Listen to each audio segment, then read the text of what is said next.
नमस्कार दोस्तों, मैं आपका दोस्त पवन प्रताप आपके अपने technical channel total power solution पर। आज की जो हमारी वीडियो है वो इंडक्शन रिपेयरिंग पे है। इस वीडियो को देखने के बाद इससे पीछे वाली जो वीडियो थी उसको आप ज़रूर देखें। जो भी स्टूडेंट हैं या जो टेक्निकल लोग हैं जिनको सर्किट की समझ है वो इससे पीछे वाली वीडियो को आप ज़रूर देखें। काफ़ी इम्पोर्टेंट वीडियो है वोल्टेज डिवाइडर की। काफ़ी जगह पे उस सर्किट को हम यूज करते हैं।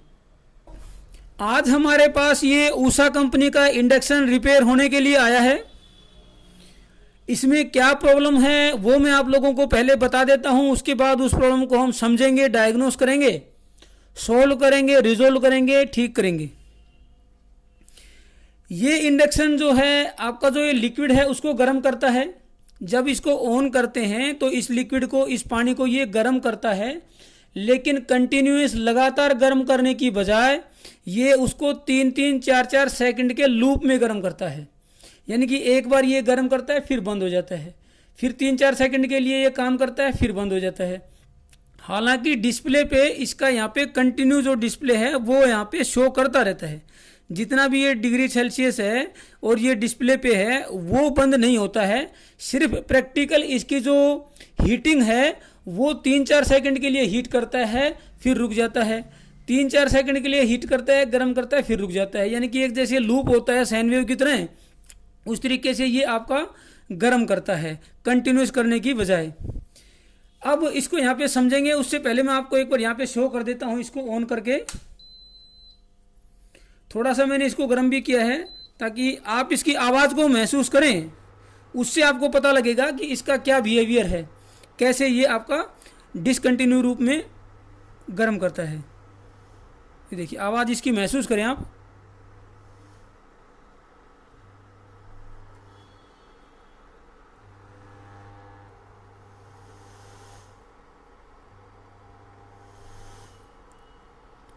गर्म कर रहे हैं फिर बंद हो गया, फिर बंद हो गया, फिर बंद हो गया। थोड़ा सा ये करंट लेता है फिर बंद हो जाता है। यहाँ पे इसको गर्म जरूर कर रहा है ये, लेकिन डिसकंटिन्यू। रेगुलर जो हीटिंग होती है वो रेगुलर हीटिंग नहीं है। आप महसूस करें एक बार, उसके बाद इसको खोल के रिपेयर करेंगे।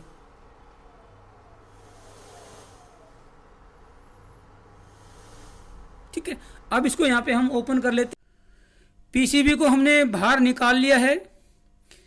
कहाँ कहाँ पे आपको कैसे चेक करना है वो मैं आपको बता देता हूँ। अभी ये जो ब्रिज रेक्टिफायर है यहाँ पे इसका नेगेटिव है, ये इसका पॉजिटिव है।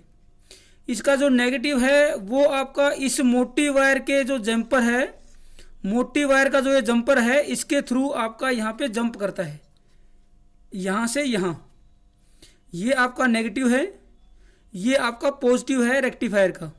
रेक्टिफायर का जो पॉजिटिव है वो आपका इस कॉइल के थ्रू यहाँ पे आता है। उसके बाद ये जो छोटे छोटे जंपर लगे हैं पैरेलल में, इनके थ्रू यहाँ पे आएगा कॉइल के एक एंड पे, कॉइल के एक एंड पे। कॉइल का जो दूसरा एंड है वो आपका आईजीबीटी पे जाता है, और आईजीबीटी का जो सोर्स है वो आपका इस मोटी वायर के जंपर के थ्रू आपका इस नेगेटिव से कनेक्ट होता है। यानी कि जो हमारा करंट जो फ्लो होता है वो आपका इस कॉइल के थ्रू, इस कॉइल के थ्रू होते हुए और आपका आईजीबीटी के थ्रू और इस मोटी जंपर के थ्रू होता है, इस रेक्टिफायर के थ्रू सर्किट कंप्लीट होता है। अब आपको यहाँ पे सबसे पहले तो यहाँ पे ड्राई पॉइंट चेक करने हैं। जो पावर डिवाइसेस हैं जिसमें खास करके ये जो जंपर है यहाँ पे आपको ड्राई पॉइंट मिलता है नॉर्मली। हमारे केस में यहाँ पे ड्राई पॉइंट नहीं है, लेकिन नॉर्मली इस कंडीशन पे जैसे इसने सिम्टम्स दिखाए हैं, जिस तरीके से इसने प्रॉब्लम यहाँ पे क्रिएट की है, उस केस के लिए आपको यहाँ पे ड्राई पॉइंट मिलते हैं। आपको देखने में हो सकता है कई बार मिस हो जाए, वो ड्राई पॉइंट ना लगे, फिर भी आपको फ्लक्स लगा के यहाँ पे जो पावर डिवाइस का ये जो जंपर है यहाँ पे इसको फ्लक्स लगा के अच्छे तरीके से सोल्डरिंग इसकी कर दें। ये करने के बाद भी अगर प्रॉब्लम सोल्व नहीं होती है तो यहाँ से आपका एक ये बारीक जंपर और एक ये 0 ओम की यानी कि एक ये एसएमटी का रेजिस्टेंस का जंपर, ये यहाँ से होते हुए एक ये कैपेसिटर लगता है। ये एक बारीक जो ट्रैक है वो आपका यहाँ से होता हुआ एक ये जंपर और लगा है और यहाँ पे जाएगा इस 500 ओम के प्रीसेट के ऊपर। वहाँ से जो नेगेटिव का जो ट्रैक है वो आपका इस 500 ओम के प्रीसेट के ऊपर आता है। इस प्रीसेट का जो दूसरा एंड है वो आपका एक 390 ओम की रेजिस्टेंस है, उसके थ्रू, फिर ये जंपर के थ्रू, और फिर यहाँ पे वो 580 के की एक और रेजिस्टेंस है, उसके एक एंड पे लगता है, और वो आपका इस पर्टिकुलर पिन पे आता है माइक्रो कंट्रोलर की। वो अलग अलग जो मॉडल हैं उसके अंदर अलग अलग पिनों पे आ सकता है, कुछ आपकी रेजिस्टेंस की वैल्यू भी शिफ्ट हो सकती है, लेकिन मोटे तौर पे बेसिक रूप पे ऐसे ही होता है। यहाँ से जो नेगेटिव आएगा वो आपका प्रीसेट पे, प्रीसेट से होते हुए रेजिस्टेंस पे, रेजिस्टेंस से होते हुए यहाँ पे माइक्रो कंट्रोलर के पास भी एक रेजिस्टेंस के एक एंड पे आके, और वो आपका यहाँ पे जाता है। यहाँ पे ज़्यादा वैल्यू का रेजिस्टेंस मिलेगा, हमारे केस में 580 के है। यहाँ पे प्रीसेट 500 ओम का है, उसके सीरीज में यहाँ पे 390 ओम की रेजिस्टेंस है, 390 ओम सिर्फ। यहाँ पे 580 के है, तो यहाँ पे जो लो वैल्यू की रेजिस्टेंस है इसको आप ज़रूर चेक करें, इस प्रीसेट को आप ज़रूर चेक करें। यहाँ पे प्रॉब्लम आपको मिल सकती है, 3 ही जगह पे प्रॉब्लम मिलेगी ऐसे केस में। या तो यहाँ पे ड्राई पॉइंट मिलेगा 70 से 80% यहीं पे मिल जाता है आपको। यहाँ पे ड्राई पॉइंट नहीं मिलता है तो प्रीसेट में प्रॉब्लम मिलेगी, वरना इस कम वैल्यू के रेजिस्टेंस में प्रॉब्लम मिलेगी। इसके अलावा नॉर्मली इस कंडीशन में इस तरह के सिम्टम्स में प्रॉब्लम आपको नहीं मिलती है। हमारे केस में यहाँ पे तो प्रॉब्लम है नहीं। अब यहाँ पे प्रीसेट और ये रेजिस्टेंस को मैं यहाँ पे चेक कर लेता हूँ आपके सामने। मल्टीमीटर को कर लेते हैं रेजिस्टेंस मोड पे, आपको अच्छे से दिखाई दिए इसलिए मैं इसको थोड़ा सा ऐसे हम इसको कर लेते हैं। प्रीसेट को चेक करते हैं। अगर प्रीसेट ओम की बजाय के में वैल्यू दिखाए तो वो खराब होता है। ये 300 ओम दिखा रहा है, 0.31 के आगे पॉइंट लग गया तो इसका मतलब 312 ओम। ठीक है, इतना वो सेट होगा क्योंकि वो लगभग सेंटर के आसपास ही होता है। उसके बाद जो रेजिस्टेंस है उसको चेक करते हैं, 0.354 मेगा ओम। ये यहाँ पे दोस्तों खराब है, आप इसको ऑब्जर्व करें, 0.354 मेगा ओम, यानी कि पॉइंट आगे लग गया तो 350 किलो ओम ये शो कर रही है यहाँ पे। जबकि ये जो रेजिस्टेंस है ये सिर्फ 390 ओम की रेजिस्टेंस है, जबकि ये दिखा रही है 350 किलो ओम।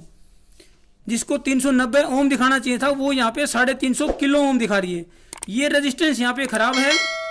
390 ओम की कोई भी एसएमटी की रेजिस्टेंस लगा दें 805 पैकेज में, या क्वार्टर वाट में आपका जो नॉन एसएमटी की रेजिस्टेंस होती है वो भी यहाँ पे आप लगा सकते हैं 390 ओम की। 390 ओम की जो रेजिस्टेंस थी उसकी जगह पे मेरे पास 330 ओम की रेजिस्टेंस है, और वो भी यहाँ पे काम करेगी क्योंकि वो प्रीसेट के सीरीज में होती है, तो इतना कंपनसेट जो प्रीसेट है वो उसको कर लेता है। पहले हमने यहाँ पे चेक किया था तो वो लगभग 350 के उसने यहाँ पे शो किया था। अब यहाँ पे चेक कर लेते हैं, 0.328 किलो ओम यानी कि 328 ओम इसने शो किया है यहाँ पे। और अच्छे से मैं दिखा देता हूँ आप लोगों को यहाँ पे, ताकि आपको यहाँ पे क्लियर हो जाए। पहले अब देखिए यहाँ पे 0.328 किलो ओम, पॉइंट आगे लग गया, इसका मतलब 328 ओम इसने यहाँ पे शो किया है। पहले 358 या 54 मेगा ओम दिखाया था तो वो के में वैल्यू थी, अब यहाँ पे इसने ओम में वैल्यू शो कर दी है। तो अब हमारा सर्किट यहाँ पे प्रॉपर काम करेगा। इसको एक बार हम प्रॉपर तरीके से माउंट कर देते हैं, पीसीबी को अच्छे तरीके से असेंबल कर देते हैं, फिर इसको चेक करते हैं। दोस्तों पीसीबी को हमने वापस लगा दिया है, टॉप कवर भी इसका लगा दिया है, मेन लाइट से इसको कनेक्ट कर दिया है। अब इसको ऑन भी हमने कर दिया है।